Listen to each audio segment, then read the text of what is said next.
Hello friends, this is Richa and welcome to my divine classes. और आज हम इस वीडियो में डिस्कस करेंगे क्लास 6 की साइंस चैप्टर नंबर 16 का पार्ट नंबर 3। सो इसके टू प्रीवियस वीडियो में मैंने part number 1 and part number 2 को डिस्कस किया था। सो आइए स्टार्ट करते हैं, इस चैप्टर को कंटिन्यू करते हैं। न्यू टॉपिक है मेरा प्लास्टिक बोन और अ कर्स। मीन्स प्लास्टिक एक वरदान है या एक अभिशाप है। सो आइए देखते हैं। Some kind of plastics can be recycled. Means कुछ प्लास्टिक्स हैं जिनको हम क्या कर सकते हैं, रिसाइकिल कर सकते हैं, but not all of them. और हर तरह के प्लास्टिक्स को हम रिसाइकिल नहीं कर सकते हैं। Did you notice that polythene bags and some plastics did not rot in activity 1? क्या आपने देखा कि एक्टिविटी 1 जो हम लोगों ने किया था तो उसमें पॉलीथीन बैग्स या जो सम प्लास्टिक्स थे वो ईजिली रॉट नहीं कर पाए थे। You might now easily understand why polythene bags create a big problem in garbage disposal. सो आपने देखा कि जो पॉलीथीन बैग्स होते हैं, प्लास्टिक्स होते हैं, तो जब आप गार्बेज को डिस्पोज करते हैं तो वो कितना प्रॉब्लम्स क्रिएट करते हैं। It may be a little difficult to imagine our life without plastics. Plastics के बिना अगर हम सोचें तो हमारी लाइफ क्या होगी, थोड़ी सी डिफ़िकल्ट होगी अगर हम विदाउट प्लास्टिक इमेजिन करें अपनी लाइफ, क्योंकि ऐसा पॉसिबल नहीं है कि हम प्लास्टिक्स का यूज़ नहीं कर पाएँ। प्लास्टिक्स का कहीं ना कहीं हमें यूज़ करना पड़ता है और विदाउट प्लास्टिक्स की लाइफ थोड़ा सा क्या हो जाएगी, थोड़ा डिफ़िकल्ट हो जाएगी। Shall be list few things we use that are made up of plastics. कुछ थिंग्स के नेम बताइए जो कि प्लास्टिक्स से बने हुए होते हैं। फॉर एग्जाम्पल्स जैसे यहाँ दिया हुआ है toys, shoes, bags, pens, combs, toothbrush, buckets, bottles and water pipes. These all material are made up of plastics से बने होते हैं। The list is very long. अगर हम लिस्ट बनाएंगे तो काफ़ी लंबी हो जाएगी।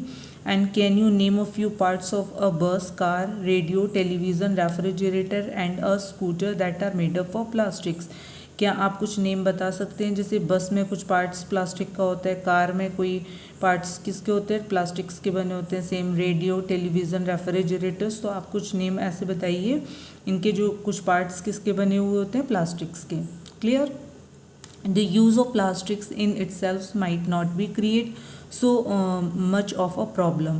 Problems arise when we use plastics excessively and are ignorant about ways of disposal their waste.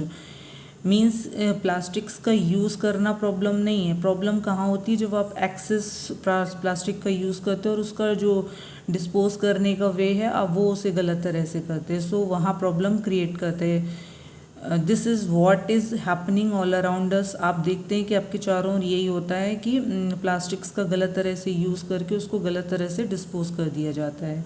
We might even be acting irresponsibly knowing well about its harmful effect। अगर हम अपने चारों ओर इस तरह के गलत तरह से प्लास्टिक्स को डिस्पोज किया जाएगा तो जो कि हमारे लिए या एनिमल्स के लिए क्या होगा, हार्मफुल इफेक्ट डालेगा। Clear? We often use plastics bags to store cooked food item. हम जानते हैं कि जो प्लास्टिक्स के बैग्स होते हैं उनमें क्या होता है, फूड आइटम को कुक्ड किया जाता है। समटाइम्स दीज बैग्स में not be suitable for keeping eatable. तो कुछ क्या होता है, जो इस तरह के जो प्लास्टिक्स बैग्स होते हैं वो हमारे खाने के लिए क्या होते हैं, सूटेबल नहीं होते हैं। Consuming food packed in such plastics bags could be harmful और आर हेल्थ। तो अगर आप इसमें फूड को कंज्यूम करते हैं जो कि हमारी हेल्थ के लिए क्या होंगे, हार्मफुल होंगे। Many a times shopkeeper use plastic bags that have been used earlier for some other purpose. आपने देखा होगा कि कई बार क्या होता है, शॉपकीपर क्या करते हैं, प्लास्टिक्स बैग्स का यूज़ करते हैं, have been used earlier for some other purpose, और उन्हें पहले वो यूज़ कर चुके हैं। Sometimes bags collected by rag pickers are also used after washing them. जो रैक पिकर्स होते हैं मीन्स जो बीनने वाले होते हैं, कचरा बीनने वाले, वो भी क्या करते हैं, कुछ प्लास्टिक्स को कलेक्ट करके ले जाते हैं और उसे वॉश करके क्या करते हैं, रीयूज़ करते हैं। Use of such recycle plastics bag to keep food items could be harmful for our health. तो इस तरह के प्लास्टिक बैग्स में अगर फूड आइटम्स पैक्ड होके आ रहा है जो कि हमारी हेल्थ के लिए क्या होगा, काफ़ी हार्मफुल होगा। For storing eatables we must insist on use of plastic bags that are approved for such a use all kind of plastics give out harmful gases. सभी तरह के प्लास्टिक्स बैग्स में अगर आप उनको हीट करते हैं, बर्न करते हैं, तो हार्मफुल गैसेस रिलीज होती हैं एंड दीज गैसेस में बी मैनी हेल्थ प्रॉब्लम, जो कि हमारी हेल्थ के लिए काफ़ी प्रॉब्लमेटिक होती हैं। क्लियर? इंक्लूडिंग कैंसर भी हो जाता है इन ह्यूमंस में। The government has also let down guidelines for recycling of plastics. तो इस तरह की प्लास्टिक की रिसाइकलिंग के लिए गवर्नमेंट ने भी क्या करा है, गाइडलाइन दे के रखे हैं। You must have noticed that people often chill garbage in plastic bags and then throw it away. When stray animals look for food in these bags, they end up swallowing these. Sometimes they die due to this. Peoples क्या करते हैं कि जो garbage के साथ plastic bags को भी, जैसे कचरा फेंका तो प्लास्टिक बैग को भी फेंक दिया, तो ऐसे में क्या होता है, जो स्ट्रे एनिमल्स, जो जानवर होते हैं, जो आवारा जानवर जो होते हैं, वो क्या करते हैं, इन पॉलीथीन बैग्स में क्या करते हैं, खाना ढूंढने के साथ साथ इन प्लास्टिक बैग्स या पॉलीथीन बैग्स को भी स्वेलो कर जाते हैं, जिससे यहाँ तक कि उनकी डेथ भी हो जाती है।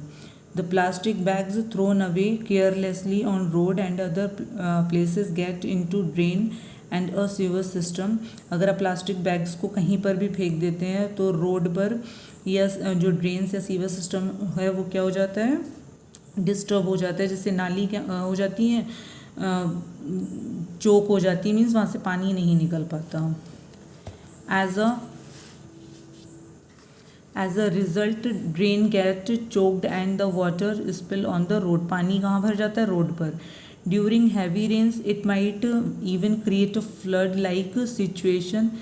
तो इस तरह की जब बारिश काफ़ी हैवी होगी, पानी नहीं निकल पाएगा, तो जस्ट लाइक अ फ्लड सिचुएशन क्रिएट हो जाती है। There is a lot of harm that too much use of plastic can do. What can we do? Minimize overuse of plastics and deal with garbage. तो हम ऐसा क्या करें कि plastics का कम से कम यूज़ हो और गार्बेज के साथ हम क्या कर पाएँ, डील कर पाएँ। सो फर्स्ट पॉइंट है आपका, we make a minimise use of plastic bags, we reuse the bags whenever it is possible to do so without any adverse effect. So कोशिश करिए कि कम से कम आप मिनिमाइज प्लास्टिक बैग्स का यूज़ करें, और एक बार यूज़ करने का तो अगर पॉसिबल है तो आप उसको रीयूज़ कर सकते हैं। सेकेंड पॉइंट है आपका, we insist shopkeepers use paper bags, we carry a cloth or a jute bag when we go out for shopping. आप शॉपकीपर को इंसिस्ट करें, उनको बोलें कि वो पॉलीथीन बैग्स या प्लास्टिक बैग्स का यूज़ करने की बजाय क्लॉथ बैग्स का यूज़ करें, और जब आप मार्केट जाएं तो अपने साथ एक क्लॉथ और जूट बैग को साथ में लेकर जाएं फॉर शॉपिंग करने के लिए।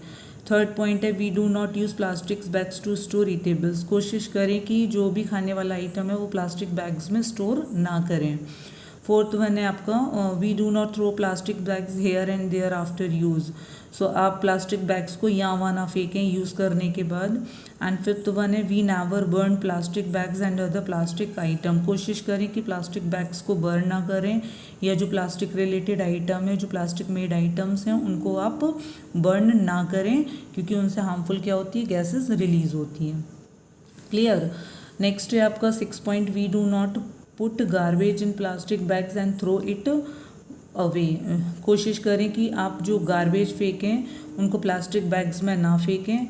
एंड सेवेंथ है आपका, we use vermicomposting at home and deal with our kitchen waste usefully. जो किचन का जो वेस्ट है, जो भी वेस्ट प्रोडक्ट है, उसे आप केयरफुली यूज़फुली उसे यूज़ करें, और जो वर्मी कंपोस्टिंग है उसको आप घर में ही, मीन्स कोशिश करें कि केमिकल फर्टिलाइजर्स की जगह आप वर्मी कंपोस्टिंग को घर में बनाएं, किससे, किचन के जो भी वेस्ट हैं। एथ है आपका, वी रिसाइकिल पेपर, हम पेपर्स का रिसाइकिल करें। नाइन्थ है, we use both side of a paper to write, paper के दोनों साइड लिखें। वी यूज़ स्लेट और रफ फॉर रफ वर्क के लिए हम स्लेट का यूज़ करें। And we use blank sheet of paper left in our notebook for rough work. जो आपकी जो कॉपी का जो ब्लैंक लेफ्ट साइड होता है, ब्लैंक होता है, तो वहाँ पर आप रफ वर्क का यूज़ कर सकते हैं, जिससे आपका पेपर कम से कम क्या होगा, यूज़ होगा। एंड टेंथ है आपका point, we make our family, friends and other to follow proper practices for disposing different kinds of waste. आप अपने फैमिली को, फ्रेंड्स को या अदर जो फॉलो प्रॉपर, उनको बताएं कि मीन्स गार्बेज के डिस्पोजिंग करने के काइंड्स, उसको कैसे आपको डिस्पोज करना है गार्बेज को, उसके डिफरेंट काइंड्स ऑफ वेस्ट को आप बता सकते हैं. Think about some more ways to minimise overuse of plastics and discuss. So आप कम से कम प्लास्टिक्स का यूज़ करें. The most important point to know and think about is that, सबसे इम्पॉर्टेंट पॉइंट है कि मोर गार्बेज वी जनरेट, अगर हम बहुत ज़्यादा गार्बेज जनरेट करते हैं तो more difficult it will be to rid off it. तो इससे निपटने के लिए हमें काफ़ी डिफ़िकल्टीज हो सकती है अगर हम ज़्यादा से ज़्यादा गार्बेज को क्या करेंगे, जनरेट करेंगे. सो आई होप दिस चैप्टर आपको, ये चैप्टर आपको अच्छे से क्लियर हो गया होगा. अब हम इसकी नेक्स्ट वीडियो में मिलते हैं इस चैप्टर की एक्सरसाइज के साथ. तब तक के लिए बाय बाय.